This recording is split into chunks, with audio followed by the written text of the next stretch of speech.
going on, guys? Another edition here of the NFL Experts Roundtable. Sorry for the long delay, some serious technical difficulties. We tried to do it through the Wirecast, ended up having to do Hangouts, then my mic wasn't working, and I hope we're working now, and I hope it goes smoothly. We have a condensed show, so instead of going game by game, we are going to go position by position. I am, of course, Peter, also known as CSURM88, and I am joined by Adam Levitan of Roto World. Adam? What's And going also, on? of course, Mr. Smiz, Al Smizzle. So, how you fellas doing tonight, Al? My fellas are doing all right. The kids are I meant to upstairs. say how I'm you're feeling doing. good. I rolled with it. How are you doing, Al? You're doing well, though. I'm doing great. Hey, we're back in the Hangouts. So I get all my sound effects. I get my fun stuff. So I'm ready to rock and roll because we only got like 30 minutes because Pete's got to hustle out to the Rockies game. Exactly. And Adam, how are you doing, man? I'm doing great. I had some Julio in Thursday, so I'm feeling good. All right. That is definitely not a bad thing to have. So let's dive right into it so we can get into some of the analysis since we only have half an hour. We're going to start at quarterback, and we're going to start with you, Adam. The way I want to kind of do this is give me a couple guys you like at the top tier, kind of the middle tier, and then if you like someone for value for quarterback. Yeah, I'll start with value because I think that's the most controversial one, and I'm higher on Kirk Cousins than a lot of other people. I think this is a really good spot for him against an Eagles defense that just bleeds quarterback stats, and also no Michael Kendricks, who I think is a real rising star for them, both as a run stuffer and in coverage. And, you know, this last year, like, you can poke holes in Kirk Cousins' game from last year, but that was an RG3 scheme that was built by Mike Shanahan, kind of gimmicky. This is a perfect pocket passer scheme that Jay Gruden's put in. We saw Andy Dalton as the number 5 fantasy quarterback last year. I really think the spot is right for some kind of RG3 GPP stack, Kirk Cousins GPP stack this week. I don't know if it's going to be Deshaun Jackson because of the shoulder, but maybe it's Garcon and maybe it's Niles Paul. So that's definitely in play for me. And obviously, you know, I'm going to be all over Drew Brees and cash. I think that we can all agree that it's going to be really hard to get off that. If you want to look another way, I do think that Matthew Stafford and Drew Brees are not that far apart. I don't know what you think about that, Al. I would totally agree with that. I mean, Breeze is obviously amazing and the number 1 cash play for me as well, but you can kind of pivot off of him if you want to a guy like Stafford.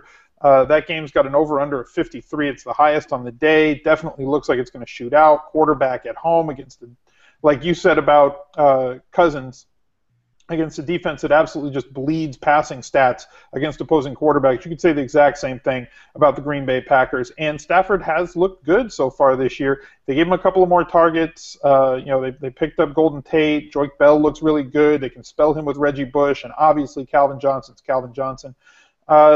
You could be talking about 4 touchdowns for the Lions this week as a realistic target. So with Breeze 1, Stafford's kind of a not so far distant 2. As far as value, the guy that I keep finding in some of my GPP lineups is Russ Wilson, especially on DraftKings where he's like 6,800.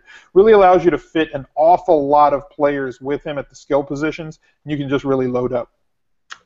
Yeah, I think that's very fair analysis. I think Breeze is the unquestioned number 1. I also like Cousins. I think he's great value. The nice thing about him is you're just going to get so many plays in a game against Philadelphia. So I think he definitely capitalizes on that. And I think he's a great value, especially if you want to squeeze in some of these guys. And you can kind of hedge yourself with Cousins on sites too by, you know, rolling him and then rolling Colston and Graham if you wanted to in cash games. Obviously, I wouldn't recommend doing that for tournaments because if Colston and Graham go off, obviously that means Breeze is going off too. So I'm on the same page with you guys. I also think Rodgers is another guy who's just in a great spot, and I think he's certainly a viable play. And Andrew Luck, another guy I think is a nice contrarian play at the top going against Jacksonville. So any other comments, Adam, on quarterback? Yeah, I was actually going to mention Andrew Luck because I know nobody's talking about him this week, but this Jacksonville defense has been nothing what I expected it to be. I thought they were going to be able to really get after the quarterback this year and be a strong unit. They're clearly not. So yeah, I definitely think Andrew Luck is going to be lightly owned. And the only other note on Cousins is FanDuel only 6,800, but on DraftKings 7,300. So I think there's a little bit more value with Cousins on FanDuel than DraftKings. Yep, and we can't talk about quarterback without talking about my boy Peyton Manning. think he bounces back with a much bigger game than he had in the Super Bowl. You think so, huh? Yeah, I definitely think so. Okay. I feel like I'm going to say this a bunch of times. Like, I'm just not going to ever use anybody in Seattle until for like this era of Seattle defense. Like, it's just not going to happen. And maybe that'll make Peyton so far contrarian that he's worth a look, but not for me. Okay. Smiz, any other comments on quarterback, bud? No, I mean, I think you can find some plays that are going to be under the radar. Obviously, the ones that we mentioned in cash are going to be really highly owned, especially at the high end. Rodgers and Breeze and Stafford. Cousins is going to be extremely popular as well. It's going to be very easy to be contrarian with guys in some high-profile positions, maybe a guy like Foles as well. Philly scores a lot of points. They're not all on the ground. He just looks like he could be primed for a pretty big game if this game shoots out the way we think it could. And he's not going to be as highly owned either. Yeah, totally agree with that. Let's move over to running back, because then I think we can spend a little more time here, because I think there's a bigger debate at running back relative to other positions. Smiz, we'll start with you this time. Who do you like at the top? And then give me some value guys as well. And if you want to sprinkle any mid-tier guys, go ahead. All right. Well, it's a day ending in Y, so that means that I think that LaShawn McCoy is the number one running back on the week, pretty much every week. So I'm going to start there. At the bottom, the low-end guys, I really love Kerry Robinson. With Ingram out, I think that this team is going to score realistically 5 touchdowns this week, and they're not all going to be through the air. The issue that I'm having is in cash, if you have Breeze and you're pairing with any receivers, or if you're just going Breeze naked, then it's hard to roster a guy like Kerry Robinson because they're not complementary. You're just hoping for Breeze to have his huge game and Robinson to pick up a touchdown or two, and Breeze to still have 3 touchdowns through the air and like 350. So hard to do in cash. I think it's possible in tournaments, but he opens up so much. He's like 4,700 on FanDuel. He's 3,900 on DraftKings. So cheap. In the middle range, I think Adam's going to agree here. Absolutely love Giovanni Bernard. Pete, you and I talked about him last week, but I'll let Adam talk about him right now. Yeah, I think Gio is a better all-around player than people give him credit for. Meaning maybe he's only averaging 3.0 or something yards per carry over his last few games, but he does so much work in the pass game, and that keeps his floor so high every week. So for me, an ideal cash game play against the Tennessee defense that's definitely susceptible to the run. And yeah, to echo Al on Kiri, I mean, I think people aren't giving credit for how good Kiri is. In terms of you look at PFF elusive ratings, he broke more tackles last year. It was more elusive on a per-touch basis than guys like Matt Forte and Shane Vereen and guys like that. This kid can really play. If you watch him, he reminds you of Chris Ivory, except he has better pass game chops. And I'm not sure how much they're going to expand Pierre Thomas's role, if at all, because I really think they see Pierre Thomas as this passing back now. So in a game that we think everybody seems to think, and I'd be shocked if the Saints didn't blow them out. I just see so much supply, as Al likes to say, so much volume for Kiri. I would be surprised if he didn't touch the ball 15 times. So I really don't see the risk there that a lot of people are seeing with Kiri Robinson. Yeah, definitely will have a lot of Gio. In terms of cheap guys, Jeremy Hill, I think you can also play. If you don't play Gio, you can play Jeremy Hill. We saw his playing time expand so much last week. I think the Bengals could easily blow out the Titans. We know A.J. Green is going to play in this game. Maybe he's not 100%, so maybe they rely on the run game some more. Other guys on my list in the middle, or actually for value, Terrence West.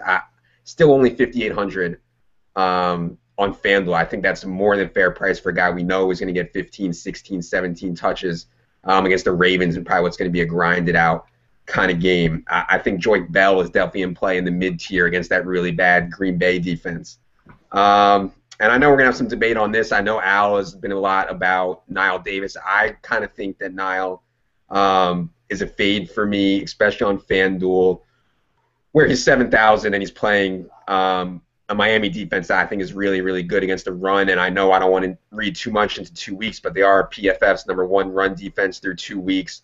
I think that going on the road, I know he's going to get the volume. I just think he's going to be so highly owned. So for me, I'm not going to be on Niall very much at all. Is Jamal Charles definitely – this is my problem with Niall right now, is that Jamal Charles has now practiced 2 straight days, so I don't know what his status is. It's game time decision. You put up a tweet 30 minutes ago that basically said, that kind of sounded like the old, he's going to give it a go. It's like, I hate give it a go. It's like the worst thing ever. Just tell me now if he's in or out. Yep. And the problem is that's a 4 o'clock game, I believe, Yeah. too. So, yeah, We I mean, won't know it FanDuel at probably aren't lineup going to lock have a for choice. FanDuel. Yeah, Right. he's definitely, those guys are more DK plays than anything, given the late swap effect, and we probably won't know right until game time or right before game time with that. So I think it's interesting. I'm not quite as high. I did have Gio on some Thursday night lineups, but I'm not quite as high on him on FanDuel, just given that you can go pay up a little bit more for Murray. Adam, who do you like more, Murray or Bernard this week? Yeah, I have Murray a little bit higher, definitely. Smiz, what are your thoughts? On DeMarco Murray? Murray versus Bernard. I actually like Bernard there. I mean, I kind of flippantly said yesterday I think that they're going to run the ball 40 times, and I didn't look at their game from last week. And last week they ran it 43 times. I think that even if AJ Green is there, and we were worried that he wouldn't be there, and they could just stack the box. Even if he's there and hobbled, kind of like Roddy White was last year, where he's not really a factor, he's just kind of a decoy. I think that them and Hugh Jackson and the Bengals are just going to run the ball so much, and Giovanni's going to get 20 carries and 10 targets. I'll take that all day. Yeah. Okay. I don't know. I 20 carries I'm a little concerned about, and I'm concerned about the goal line carries, which is why I like Murray a little bit more. I understand. But I certainly think we talked about this extensively yesterday, Adam. So you have any thoughts there? Do you think how likely do you think Gio is to score a rushing touchdown? I mean, very likely. This Hugh Jackson situation is like the most run-friendly thing we can find. I mean, Hugh Jackson loves to run the ball, and he's so effective running the ball. So, yeah, I think there's a good chance that Gio scores. I know Jeremy Hill is kind of in a rotation with him inside the red zone, but I think there'll be more than enough opportunities there for both of them. I was wondering what you guys thought about Arian Foster. I feel like the Texans have played above their head so far, and the Giants have played below their head. I'm afraid that the Giants are going to show up one time and bite everybody. I don't know if it's this week or not. I just saw that he showed up as questionable. Yeah, he's going to be fine. They were just managing his touches. Yeah, I wouldn't worry about it. Yeah, okay. So if he's healthy, I absolutely love him, especially as a volume back. He's getting the ball so much. But pivoting off of him, who's an extreme volume back, and that's really what I like. Guys are going to get 20-plus touches, a few targets in the passing game. It's why I like Davis. It's why I like Foster. It's why I like Giovanni Bernard, all these guys. I want guys who are going to get the ball a ton. The absolute opposite of that right now is Darren Sproles. And everybody's all over Darren Sproles right now. How many touches, realistically, do we really think Darren Sproles is going to get? I mean, for the last 2 weeks, he's been a great value because nobody knew what he was, and he was an extreme backup. Now, you've got a guy who's performed extremely well. His price has come up. I have the stat somewhere if I can find it. And, he's averaging something like 10 yards per touch. With 2 long touchdowns. Yeah, with 2 really, and breaking tackles all the way on that last one last week. I mean, he's playing 39% of the snaps and getting 10 yards a touch. I'm just going to go out on a limb and say that's completely effing unsustainable. Right. The easy fade. I mean, I wrote it up today in my Rotos Grinders column. There's just no way that I would go anywhere near Darren Sproles in cash or tournament. I understand he has a little bit more appeal on DK because of full PPR, but I could easily see him coming up with 6 touches in this game against the Redskins. And listen, if they're going to run Darren Sproles between the tackles, it's not going to be effective all year. It's been effective for 2 games. I can tell you it's not going to be effective for the whole year. I think the regression obviously starts this weekend. Pete, I got an interesting one for you. Okay. Darren Sproles. I disagree slightly on Sproles with you guys, but I know you do. I mean, I think that they want to get him the ball probably 10 times a game. I think that's going to be going to end up being 10 to 12. McCoy talked about how he's going to get a lot of touches. And I think he's just going to get in there, and he's going to be in high potential situations. I don't think there's merit to him on cash games for FanDuel, but I definitely think there's more merit on DraftKings with the PPR. And he's a guy who could catch, on average this year, 4 passes a game. So. Yeah, I mean, he had 7 last week and 4 the week before, 4 carries and 11 carries. But like I said, he's only out there for 37% of snaps. Now, here's the real question. Darren Sproles or Zach Stacy? I haven't looked at Zach Stacy enough to really know. I know that he's not showing up very highly for me for cash games at all. So I guess it's Sproles, but I could easily see I need to look at Stacy closer. I know that he's more of the workhorse to a degree, So yeah, I mean, I don't know how that game's going to play, to be honest. I feel like Dallas is a sneaky team right now. Their offense is a lot better than people realize. I think it's one of the elite offenses. What are your thoughts, Adam?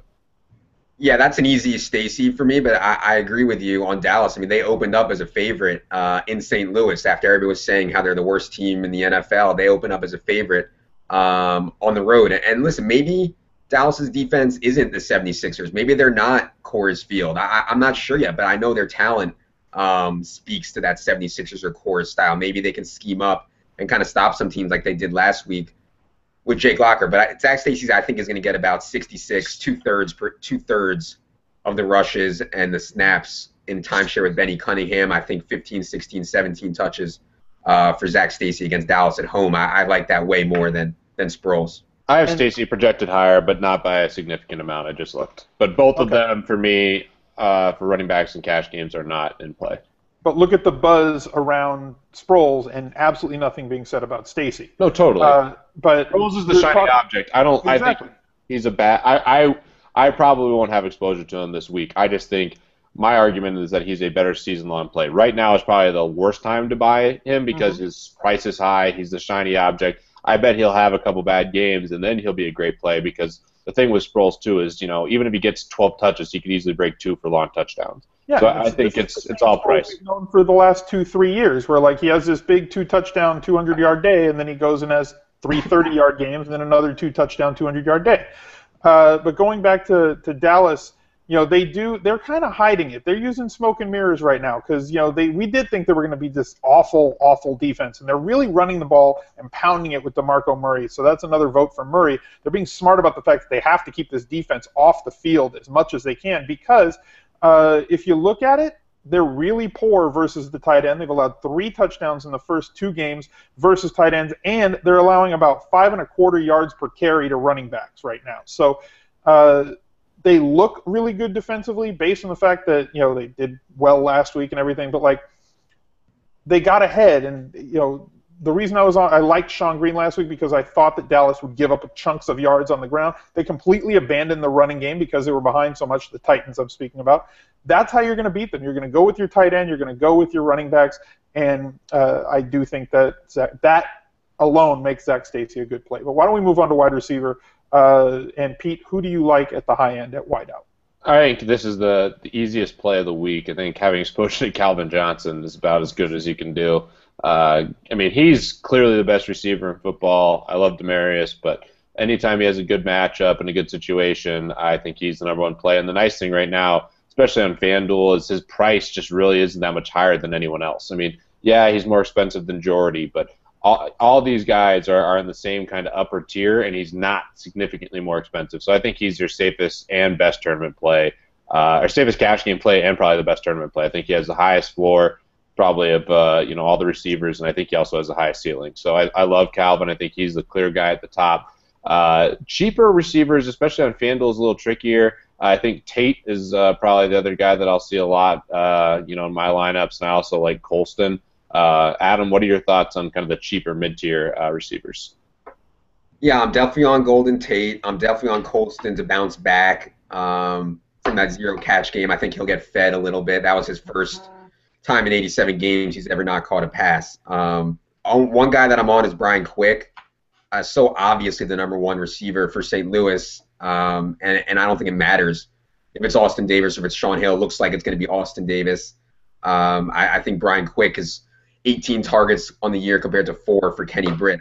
He's going to see all the number 1 type of stuff against this Dallas defense. I'm really looking at the mid-tier for wide receivers. I'm going to have a lot of Calvin. I'm going to have a lot of Jordy.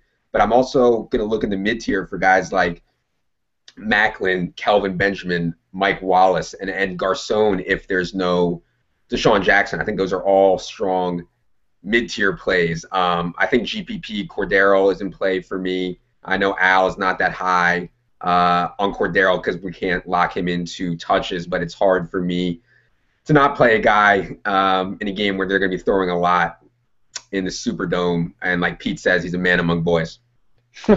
Yeah, I totally agree. Look, he's got this huge big play potential, and he can bust an 80-yard touchdown any week. But My issue with him is just that he's only gotten 6 touches in the first week. There is no reason for him to not get double-digit touches, if not like 12 to 15. Find ways to get this kid the ball, right? Right, so maybe the game plan changes now that they've had a week to prepare, knowing they won't have Adrian Peterson. Maybe they actually figure out, hey, we need McKinnon to get the ball more. We need Cordero to get the ball more if we have any shot of winning this game. Yeah, I mean, you can't rely on Castle to win you football games. Right. And Castle's just going to rely on Jennings in any sort of, passing play, or in the red zone, he's going to rely on Rudolph a lot. So you got to find ways as an offensive coordinator to get the ball in his hands quickly off the snap, whether it's wide receiver screens, little bubble screens behind the line of scrimmage, whether you're going to run the ball to him, jet reverses, handoffs like that, whatever. Just get the ball in this kid's hands. Once they do that, I'm all in on Cordero, but I'm not yet. The interesting play for me in the mid-range, first of all, backtracking to the top, you mentioned Calvin Johnson as the top play. I don't disagree with that, but I think it's kind of a trading places situation. I know that that's a little bit of an older movie for probably both of you guys, but if you remember the end of this movie, they said, should we have the crab or the lobster? Why not have both? Why not go with Jordy and Calvin and get them both in there in probably the highest scoring game of the day? They are the crab and the lobster at wide receiver. Getting to the mid-range, I'm hearing a lot of people on Mike Wallace. I've read a lot of stuff. Oh, Mike Wallace getting a lot of targets for Miami. And yes, he has. But, Pete, do you remember why you didn't want to play Demaryius Thomas week 1 against the Chiefs? Wait, I didn't want to play Demaryius versus the Chiefs? Yeah, you were on Julius Thomas, and you said, there's a reason why you didn't want to play Demaryius week 1 against the Chiefs. For some Cornerback. reason. Yeah, I was blank. The Chiefs. Was that was week 1? Week 1 was someone different. That was the Colts. Yes. Okay, sorry. You're right. Yeah. Because week 2 I was all in on Demaryius, but yeah, okay, week 1 he got shut down on that side. So that's right. what. Yeah. But yeah, I mean it's interesting. Receiver. Here's a couple other questions for you guys, just real quick in kind of the middle range. I've heard a lot of people on Edelman. He's listed as probable for the game. I think he's going to be fine. I've seen him in a lot of cash games and in some sharp lineups. What are your guys' thoughts on Edelman? Adam, I'll start with you. Mm-hmm. Yeah, my fear is that they go Stephen Ridley and they just completely blow out the Raiders and we only get one half of Tom Brady and Julian Edelman. That would be my concern with him. Smiz? Yeah, my issue is that I have no idea how to predict Belichick, ever. Like, we all think we know what's going to happen. It's like, oh, look, Ridley carried the ball 22 times last week. He's up against Oakland. They're terrible against the run. They should just run the ball all day, and Brady's going to throw it 25 times, and, there's not going to be that much to go around. They're going to run it 40 times, and this is going to be an easy game to predict. And then Belichick's going to Belichick, and I have no idea what to say about him. Okay, that's more than fair, and certainly trying to predict Belichick is one of the hardest things to do out there. And I think there's some other elite wide receivers kind of towards the middle top. Mike Wallace is a guy that I have a decent amount of exposure to. Adam, what are your thoughts on him? Yeah, I mentioned Mike Wallace that I really like this spot for him. Home against Kansas City against really bad corners. I mean, Ron Parker and Marcus Cooper, two really unheralded guys that can't play at an elite level at all. And they're kind of feeding Mike Wallace the way that Bill Lazor in Philadelphia fed Deshaun Jackson last year when he had that career outlier year. And it doesn't mean you send your fastest guy long every time. It means you get the ball in his hands a lot and let him do things after the catch. So definitely really like Mike Wallace in the mid-tier. One other mid-tier guy, I'm curious your guys' thoughts on T.Y. Hilton against Jacksonville. He's so far ahead of Hakeem Nicks right now. Hakeem Nicks is actually questionable with an illness. I don't even know if he's going to give it a go, and especially if he doesn't, I think T.Y. Hilton could be a nice GPP play. I guess as he is every week, but especially against Jacksonville. Yeah, I think he's a great play. What is he, 5th in the league in targets right now? So I think he's a great tournament play. We haven't seen any of those big plays really yet, and I think those are inevitable to come. I love watching Andrew Luck play, and I think Hilton's, obviously Wayne's a possession receiver, but I think that Hilton just has so much upside as a tournament play, and I think he makes a pretty good play regardless of what type of game you're playing because his prices kind of come down. But he's not my favorite value, but I definitely think he's one of my favorite overall GPP plays. Smiz, what are your thoughts? I kind of like Wayne. If I had to choose between Wayne or Hilton, I'd probably go Wayne. Obviously, he doesn't have the huge big play potential, but I think he's got way more red zone potential than a guy like T.Y. Hilton, and he draws a really weak cornerback. I think this is a great week for him to see a bounce. We kind of predicted that he was going to be locked up on Philly's best corner last week and wasn't going to get as much service as he normally does. I think that goes back to the normal levels this week, and his catch rate on those 12 or so targets that he could get against this porous Jacksonville defense really is going to lead to a very nice floor for a guy like Reggie Wayne. Okay, I think that's more than fair. All right, let's rapid fire through this since we got like about 5 minutes left. Tight end. All right, let's not talk about Jimmy Graham at all, just because everyone knows he is clearly the number one tight end and an amazing The Brittany spot. Griner of the NFL. Yes, the Kevin Durant of the NFL right now is Jimmy Graham with tight ends. Let's talk some other tight ends. First guy I'm going to throw out there, who I don't think is getting as much love as some of these other guys, and I'll let you guys talk about some other players, but Ertz is a guy that I like more than other people, I think. I think Ertz is just going to be a great play all year. Adam, what are your thoughts on him and then the other tight end in that game? Yeah, I mean, I've been all in on Ertz for season long. I have Ertz on just about every one of my season-long teams. I used him in just about all my lineups. In week 1, I used him in about all my lineups in week 2, and that kind of burned me because Jimmy Graham kind of ate me up. But, yeah, obviously a good spot. I think you tack the Redskins through the air more than the ground. I know that maybe that doesn't bode that well for LaShawn McCoy, who I like but I don't love. I think that Ertz is going to get plenty of those seam patterns.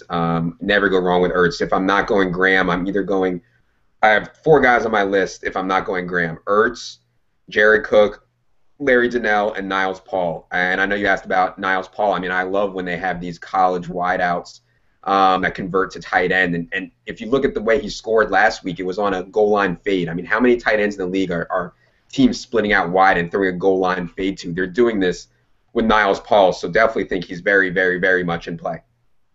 Smiz, your thoughts on Niles Paul? Because I know he's popular.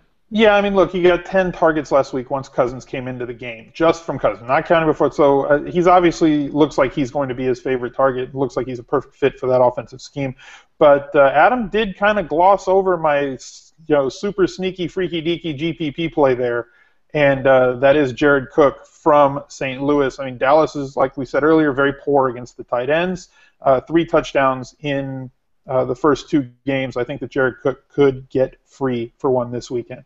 Yeah, I love Cook. I mean, absolutely min salary on DK too. So I would not. I think Dallas is going to end up being, if not the worst, top 3 worst teams versus the tight end. We've seen how porous they've been, giving up TDs to Vernon Davis. Obviously, Delaney Walker just torched them last year, and I think Cook can continue that this week as well. Yeah. All right. Go ahead. No, I wanted to say 2 things on tight end. Vernon Davis and Vance McDonald are both on the bad side of a questionable tag for San Francisco. Obviously, they're playing Arizona, who everybody knows is the worst team in the league against the tight end. This kid, Derek Carrier, I honestly don't know much about him. I know he has a ton of good measurables. I know he could be starting against Arizona. I know he's min salary. I think that's enough for us to have him in some GPP exposure.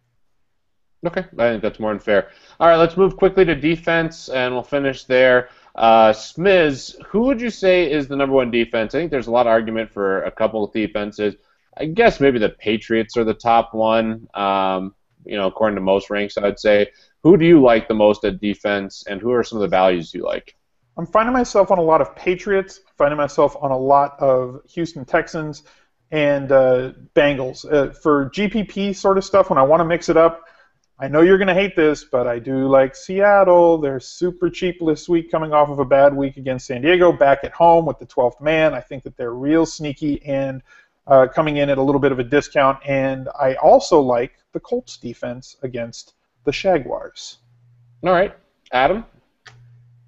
Yeah, the Texans scare me, and I know everybody wants to pick on the Giants. Like I said before, I just think that at some point the Giants are going to get up and bite somebody, and this could be the spot where the Texans come in 2-0. The Giants are 0-2. The Texans had to play at Oakland last week. Now they have to play at the Giants this week. I'm just scared that the Giants are going to show up for once. Eli Manning did not play as bad last week as the statistics would have shown. I'm probably higher on the Saints than other people for a value. They're only 4,600. You can save 800 on them versus New England on FanDuel. I mean, Matt Castle's just a disaster. And in the Superdome, and they're just so much better down there than they would be on the road. And yeah, I'm paying up for New England, and I'm paying up for Cincy like everybody else if I'm paying up. Okay. I love the Saints for the price on FanDuel. I think they're a great price. I think at home there's definitely a chance here. I think Castle can always have a multitude of turnovers. So I like them, and I think the Patriots are clearly the number one. Well, not clearly. I think they're definitely my number one overall if I have the extra salary. Not too high on the Seahawks. I think Peyton Manning shows up, so I'm just going to get that out there as well. It's definitely going to be an interesting weekend, though, guys. Sorry about the short show, guys. We will be back next week. And I think we might just try to do it with the Hangouts right off the bat because we've been having issues with 6 o'clock. So hopefully we'll be there earlier. And in the future, too, if we do start late, guys, we'll be able to go longer. I just have to make it to the Rockies game, which is already through 3 or 4 innings. So any last words, Adam? Yeah, let's try not to have too many guys get hurt in the game this week. Yeah, that sounds very nice. Smiz? Soccer starts tomorrow. College football starts tomorrow. NFL on Sunday. This is the best DFS weekend I've seen in a really long time. Yes, it is a amazing DFS weekend. All the sports, all the daily fantasy, all the time. Grinders, good luck. Hope to see everyone at the top of the leaderboards. And Adam, Al, thanks so much for coming on.